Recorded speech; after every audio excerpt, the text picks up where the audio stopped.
Wicker right now, the Mississippi Republican, key figure on the Senate Armed Services Committee. Senator, I love having you on. I want to talk about so much, including this latest report that has Vladimir Putin kind of in the dark. His own advisors are afraid to talk to him. They haven't really given him the skinny on how bad things are looking on the ground in Ukraine. That's a little scary, don't you think? Absolutely, and you have to realize this is classified information that the British and the American intelligence community had, and yesterday they decided it was important enough to make this public, and I think it's very revealing. This is, again, so much like Adolf Hitler in 70 years ago in World War II, unable to be sure they could give the Fuhrer bad news for fear of what he would do.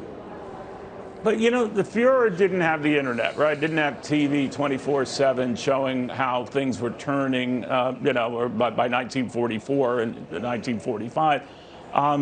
Certainly Vladimir Putin does. And I'm just wondering, are his aides afraid to state the obvious, or they might disappear, or there's concern amongst themselves? Reports of top generals, I think we're up to 7 now, Senator, who've died in battle in Ukraine. What is it, you think?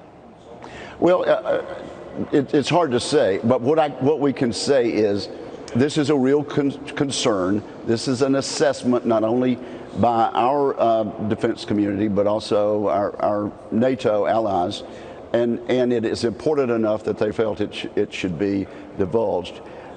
I think we know that Vladimir Putin, in so many ways, is delusional. He thought his troops were equal to this in 4 or 5 days.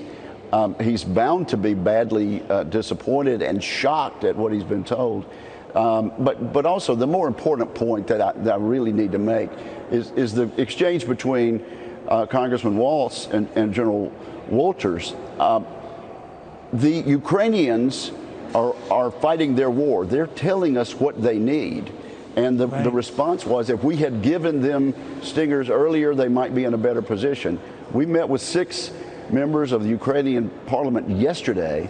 They told us what they need, and frankly, they say we're not getting it. So there's a disconnect with what we're hearing from our military team and our State Department team and what we're being told by the government that's actually fighting this war with boots on the ground. I don't know if it'd be a 180-degree difference to your point, Senator, but certainly having access to those weapons, to say nothing of these 100-killer drones, these switchblades that the Ukrainians are still waiting for, would have made an enormous difference. And on those killer drones, Senator, we're told it's almost like an Amazon delivery. They're waiting for the package, but still not there. And they don't have that kind of time. This was all approved more than a week ago. So why are they still waiting? Again, it is a frustration that I expressed in our closed session yesterday. We can't tell what we heard, but I can sure tell you what I said, and that is the folks that are fighting this war, female members of parliament whose husbands are fighting as soldiers right now, are telling us they're not getting what they need in real time, and it's a concern. Senator, thank you very much for taking the time. Roger Wicker, Thank you, Neil. Mississippi Republican Senator. Fair and Balance, we're going to be hearing from Senator